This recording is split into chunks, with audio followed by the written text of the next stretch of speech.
NCAA has put, really a big blue punishment on former Michigan head coach Jim Harbaugh, basically banning him from college sports until 2028. Now, if a program hires him, he would be suspended for the entire first year of his deal.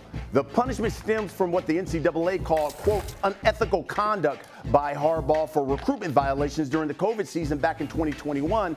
This case, though, is separate from the alleged sign-stealing investigation involving Michigan last season. So, taking a look at what all this means, if any team would hire Harbaugh during the ban, they must go to the NCAA, explain their reasoning for it.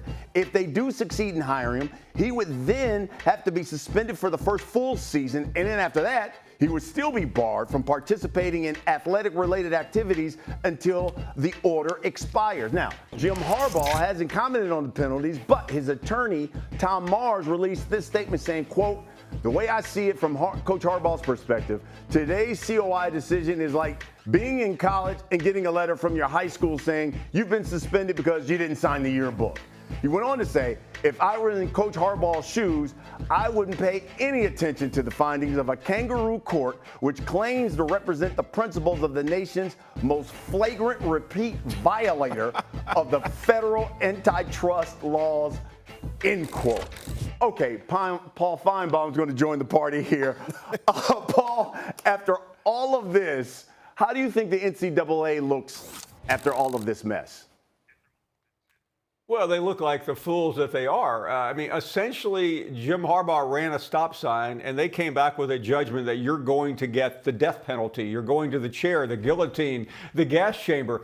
But, I mean, we are out of words and adjectives to describe the dysfunctionality of the NCAA. But where they really missed the boat here, yeah, we're laughing, we're having a good time because of the absurdity, because Jim Harbaugh is never coming back to college. That's why he left. He won a national championship. The NCAA must have missed that. But what's so absurd is that the NCAA is letting Jim Harbaugh off the hook. I mean, this is a guy who has lied and obfuscated.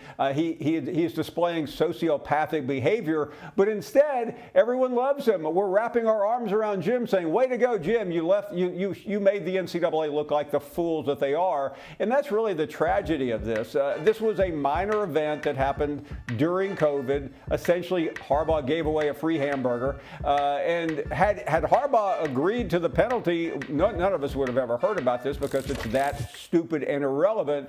But Jim Harbaugh, being who he is, refused to admit that he had done anything wrong. And that's why we are at this juncture. But the most important thing is this isn't the most important thing. The big case is yet to come. So I can only imagine what the NCAA is going to come down on Harbaugh for the Connor Stallions case. They'll probably ban him from ever visiting the state of Michigan again. Yeah, this is a situation that happened during COVID. And here we are 4 years later. Finally, the NCAA is coming out with this news. And I just don't understand it. I really don't.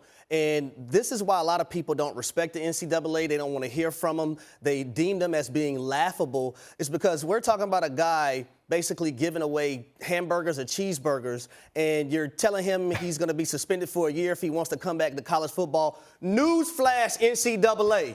Jim Harbaugh never wanted to come back to college football. He's been trying to leave college football for the last few years while he's been the head coach at Michigan. So what makes you think at any point he is going to want to come back to college football? Clinton. I mean, my thing with this is that it's just more unbecoming of Harbaugh than I thought it would be. Not forget about the NCAA for a second, but what he said when he kind of he just sort of said that it is what it is. I wasn't involved. I didn't love that. And I do think, and Paul, I kind of want to ask you about this. Like, do you think this is a bit of a legacy effector for Harbaugh in terms of, sure, he might have broken the rules, but the way he threw Michigan under the bus, I mean, he went to Michigan. He played at Michigan. He's a Michigan man. This was a big deal. And I thought it was a little weird that he walked away and basically said, I don't have anything to do with this just because he got the Bolts job. Look, I don't care about the NCAA. What they hand out punishment-wise, Paul, is, not my point. But overall, in terms of how Michigan looks at this, is this a fan base you've seen that's affected by what's going on? But Clinton, your point is correct, except college football fans like NFL fans, care about one thing: winning. And what Jim Harbaugh did is he ended the stranglehold of Ohio State over them. He beat them 3 years in a row, and had he come back, he would probably do it again. And he won the Natty, and that's all that matters. I mean, Ed Ogeron coached LSU to a national championship with Joe Burrow. The next year, he just ran the program into the ground, but he can't buy a drink in Louisiana because everyone still loves him. They just don't care. And that's really what's going to happen with Harbaugh. He did it all wrong, but he won the title, and that's all Michigan fans care about. You know, obviously this week, Harbaugh got in front of the cameras, and when they were asked about, you know, the sign stealing stuff, he said, hey, look, you know, I taught my kids to be honest, and if you lie and this and that, he'll apologize. I got nothing to apologize for because I did nothing. My question to you, Paul Finebaum, how does Jim Harbaugh look after all of this now? Well, I mean, I think he looks like a liar. I think he looks terrible, but the public is not seeing it the same way we are. I mean, we're critics. I mean, we know when these people are lying, and we actually care. College football fans don't, and I think he's going to get away with it. I mean, in most parlors of this country right now, people are attacking the same people we are attacking, and that's the NCAA. So in the end, I hate to be the jury here, but I'm going to be. Jim Harbaugh won. It doesn't matter, you know, how many rules he violated. It doesn't matter how despicable his character has been. It doesn't matter how many times he has lied.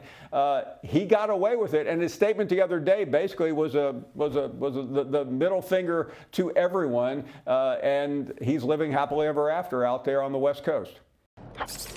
And it's interesting, Paul. Is it because that they won the national championship that people don't look at those wins and say, maybe those wins are tainted? Well, I mean, the problem is it's been hard to really prove that they are tainted. You know, the sign stealing scandal ended up being a 3-game suspension last year, instituted by the Big Ten. If that's it, then it wasn't that big of a deal. And it's also, I mean, yeah, we know Connor Stallions was everywhere and the disguise was absurd, but it's still hard, unless you're an Ohio State fan out there, to think that Michigan really had an advantage. I mean, we all watched that team last year. I mean, they were great. I mean, I still remember Nick Saban's final play as a college coach. They sent Jalen Milroe up the middle into a brick wall in overtime. It doesn't matter whether you had the play or not. Everyone saw that one coming. Connor Stallions was not a factor. So I think ultimately it's passing, and college football fans just simply have no tolerance for the rules. And the reason why is when your quarterback is making $3 million, it's really hard to get caught up in the minutia of antiquated NCAA rules. Yeah, you're right about Michigan that. was the best team. Vacate some wins. I like saying vacated wins. Paul Finebaum, thank you very much, man. Give me something.